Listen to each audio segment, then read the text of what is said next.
Hello there and happy Pollinator Week. We are here with one of our master gardeners, Miss Gail Woody. Miss Gail, where are we?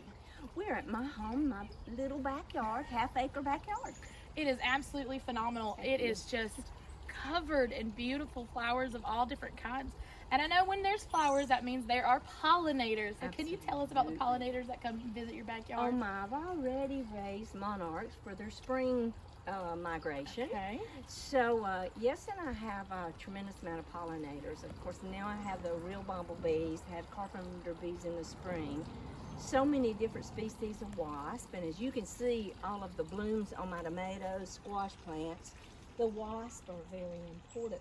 People don't really realize the paper wasp I agree. and the importance of them.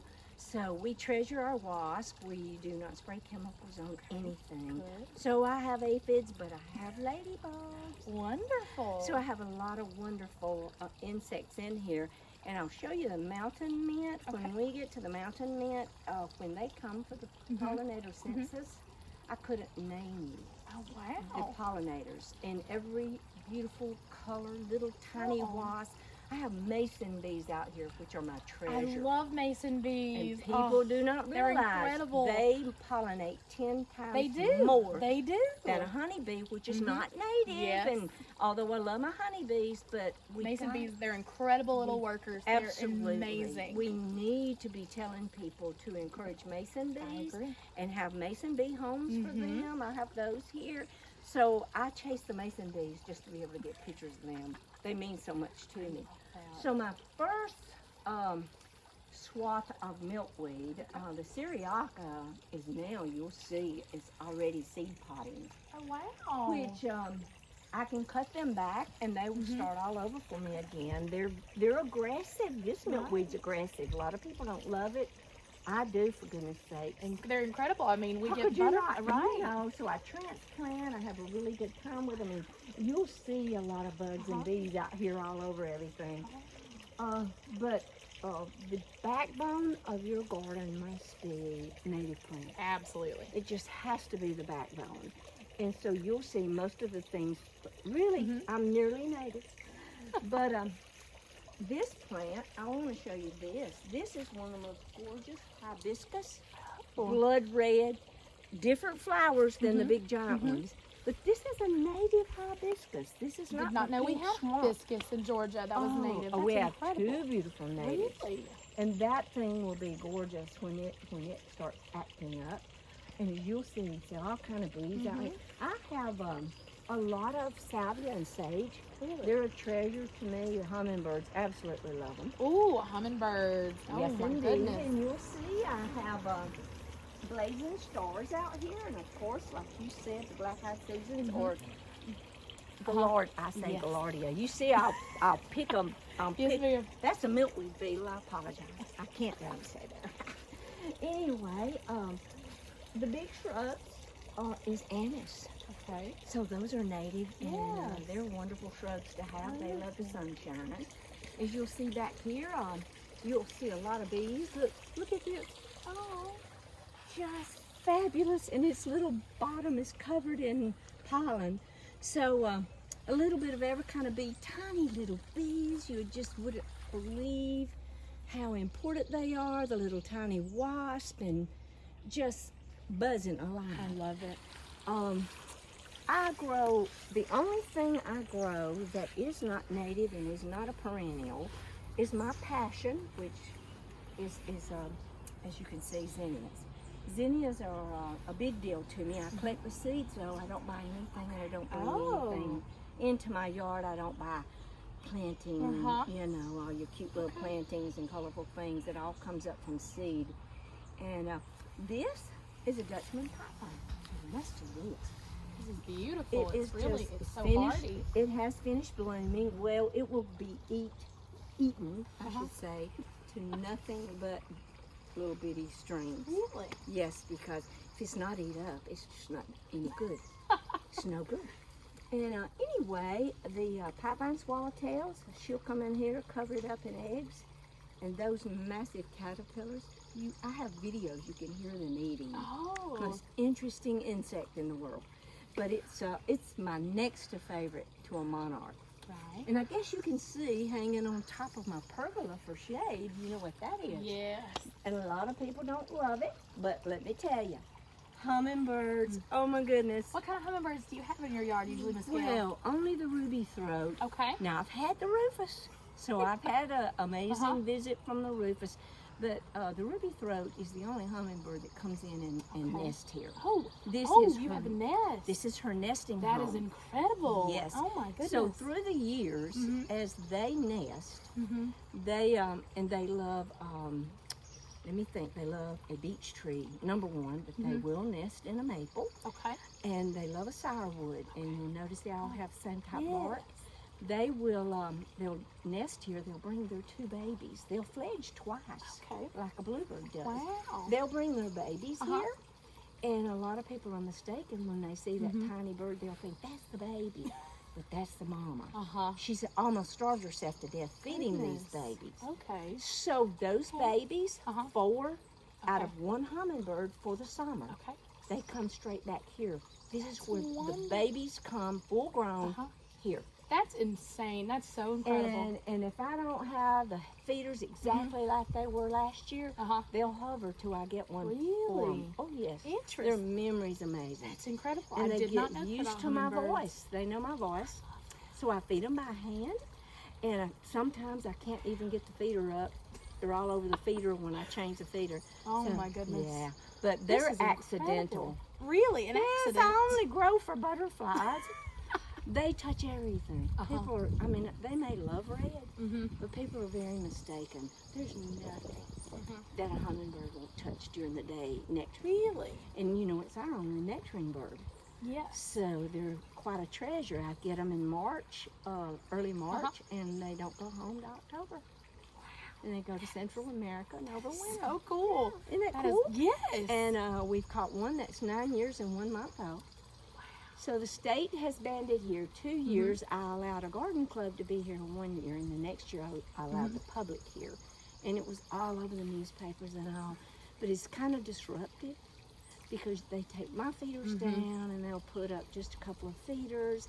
So we just kind of panic. They handle them a lot and they cried. Oh. So they don't hurt them, but nevertheless, I'm not too crazy about it. So we started just, people want to come, they can come and enjoy them. Right.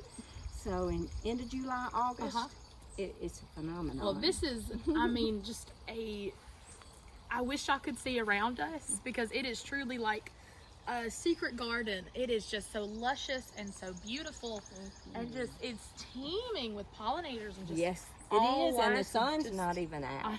You know, True, very true. You can imagine. So, and you know, native plants have everything to do with Right. it. But a big thing for your pollinators, for hummingbirds, butterflies, is mass color. Really? You don't have to have this extent of a garden. You can have 2 or 3 pots if you don't have the capability. But they go for color, and it doesn't have to be red. You'll all see colors. all color, but they love mass color.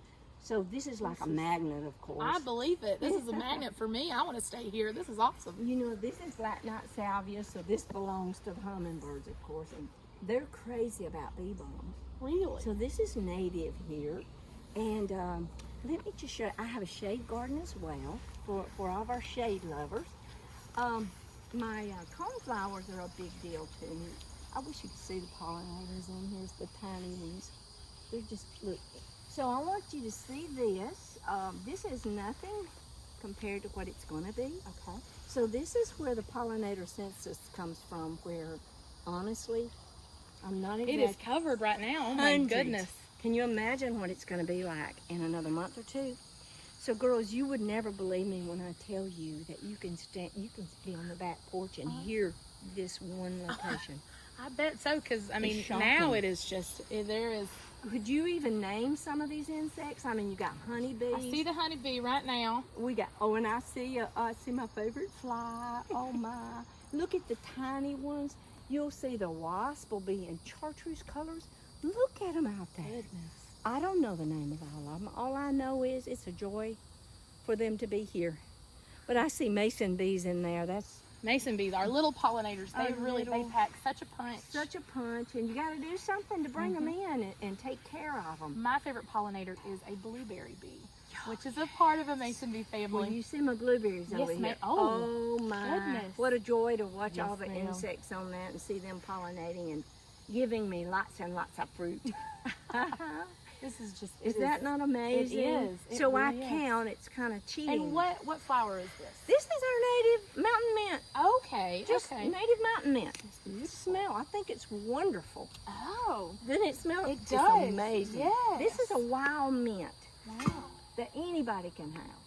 This is phenomenal. Ms. Gail, this is absolutely just incredible. So a lot of these, this is sundrop. A lot of these plants, a lot of people wouldn't recognize. This is rattlesnake master, and I just knocked pollinators off of. This is native also. And in here, it's 2 different species of coneflowers. One of these coneflowers I'm really proud of, that I have it's our native. Both of these are native, but one of these is only found in the wild in Georgia anymore in one county, Crisp County. Wow. So I'm really proud to have this here and take good care of it. This is just... And of course, got to have an ecosystem over here. Absolutely, Yes. Can I have a backyard without You got to round it out. You got to round it out. Are you girls familiar with jewelweed? I've never heard of it, actually. This is jewelweed. This is native to Georgia also. Look at it. Oh, You don't see that every day. that's beautiful. This is our native clematis. It's beautiful. It's absolutely beautiful. And hydrangeas, we love our hydrangeas. Hydrangeas, got, yeah, a whole lot of stuff. Let's see which way we can go. Let me think. Okay, so what I have been out here doing is staking up. This is tall stiff verbena. Okay. And it's wild. I dug it up on the power line. So you see it everywhere and you think, well, you know, that's kind of raggedy. The wind, it's so delicate. It's just the beautiful. hummingbirds are all over it. Really? So between the wind and the goldfinch, they have just ripped it down. I had to stake it up. The wind kind of gets into it. A yard favorite, of course. Oh my stars, and not only that, a hummingbird will sit out here and nectar on these teeny tiny flowers like it's the only thing they've ever had. Blows my mind. And this is native, off the side of the road native. I was going to say, out of all the native plants, what about, like, let's say a beginner gardener? What is some of the easiest plants to grow that is for a pollinator garden? Well, that are native? If you want something that's very inexpensive, go dig on the side of the road. Just be careful, because I have a lot of verbena that creeps on the ground. Right. It's like what they sell at the stores. Okay. That is a beautiful verbena too, and that's free. It's in the ditches. Right, you just got to know where to look. And this, of course, we have a... So are these easy to grow, though? I mean, do they just kind of Good. put them out, let them do their thing? Yes, indeed. But I would encourage anybody, when you talk about native plants, it's going to be your best starter. Okay. Start your backbone with native in your garden. But the thing I would encourage everybody is seeds. Okay. Digging them up is just almost impossible. Right. Okay. They need to be gathering seeds in the fall, bring them, strew them to your garden, because trying to dig a wild And flower, try to transplant? you're very killing difficult. it. Yes, Okay. it's really something I strongly discourage. That is some great information, though. That is wonderful information. People do not need to do that. But I mean, coneflowers, you can go to the extension office and we have seeds. Our seed cabinet, yes. And call me and I'll give coneflower seeds. Tons of seeds. Look at the pollinators on the coneflowers. We have a little honeybee, I It's see. exciting to see these out here for me as well. I'm loving seeing this myself. So I have a tremendous amount of native trees. My pawpaw tree you see here, and it's covered in pawpaws. Are you familiar with that? I've heard of pawpaw trees, Well, but this I've is never the actually only seen tree. one. This is the only tree that's a magnificent zebra swallowtail will lay her eggs on. Really? See pawpaws up there? Yes. And they are tasty. I've eaten them before. You have to have 2 of these, so I always encourage and give these away. And you see, I I have no rhyme or reason, do I? I love it I though. just stick stuff out. No, the color though, it's a rainbow out here of just all kinds of And things. it's continuous. It starts very early in the spring. I was about to ask you, when do your blooms start and when do they end? Early spring, this will go to frost. Wonderful. These plants will go to frost. That is And a absolutely little bit of everything. I just try to always have things that all summer when the bees and the birds and the hummers and all When are they're here, hungry, that's here. it's here. They're going to get it right here. Just tell them if you see them, you need to go out to Miss Gail. This is our native pink lily grass. Okay. And this is a beautiful fall grass. It is. And of course, more of my literature. Oh, and I see that you have some water dishes out. That is very important for our absolutely. pollinators. That is one of And the... you know, when I do programs, I talk to people about having a puddling area for butterflies. They don't have to have what I dug here. Right. I kind of got overboard, but I have to have a creek and a little water. I've got some huge fish and a couple of big koi. But I love the ecosystem that is created here. Absolutely. But you don't have to go to a big extent to hire a contractor. Really and truly, all of our pollinators, all they require is a little puddling spot. And for many years, I would dig a hole in the ground, sit a little dish pan, plastic dish pan with holes in it, Okay. fill it with sand and mud, and keep water in it. Right. And you wouldn't believe the pictures that I have That's made incredible. of butterflies. Must have a puddling place. So butterflies get in this, even if it is man-made. They love it. Another thing that I do is, like, we have watermelon, cantaloupe, various different fruits. I leave those out to rot. Oh. That's a big deal because we have butterflies. They're some of the most magnificent butterflies in the world. They do not nectar on a flower. Really? Like, for instance, we have the red-spotted purple. Yes. That's one of the most magnificent butterflies. Well, it only gets on dung and a rotted fruit. Really? So you Very have that out. interesting. Yeah, you know, and you keep it a little further out. You don't want insects like bees and yellow jackets too close to your house. But I'll bring them out, sit them out here, and let them I have love it. And let the fruit rot, Goodness. grapes, all kind of stuff, and they love it. Yes. You have a lot of beautiful butterflies. You see my big cherry tree? That's what a red-spotted purple lays her eggs on. A viceroy that mimics a monarch. Yes. Viceroy doesn't come out here on my flowers. Looks like a monarch, quite similar. Well, she's going to have some rotted fruit if you want her in your backyard. Okay. So if you want some really special pollinators, that is the key to it. Got to have them out there because they're a little different. Brush buckeye. And this is native to Georgia. Okay. Makes the most magnificent shrub you could ever want. I see the wasp. They're Look, out here just... Notice you'll start seeing a lot of different insects up there. Yes. A lot of insects in here. Absolutely. A lot of little bees. And I don't even try to identify them all. I just love them. And this is another shrub in the next few days. Usually I can hear this one. It will be so filled. But it's quite amazing too. Hummingbirds love this as well. And you can see a lot of this is native, kind of making a shade garden. Okay. You know, I told you everything is a continuous cycle. Yes. So I have a sassafras here and I have a spice bush, and that's the only thing that the two beautiful spice bush swallowtail lays her eggs on. She's quite gorgeous. And I didn't want you to see all this stuff back here. Look at my gorgeous lizard. Is he not beautiful? My goodness. We call him Dragon. These sweet little purple flowers. These are, thank you. These are native to Georgia. And they're our native, I guess the only native petunia we have. Okay, I didn't realize those were petunias. Yeah, they're petunias, and I have them everywhere. I've never Aren't seen they them so beautiful? tall. Yes, they're wonderful. They are. Wonderful. My phlox is looking beautiful. This is a fringe tree, Grant's graybeard. Okay. And these these three shrubs, you gotta have a male with these. See these berries?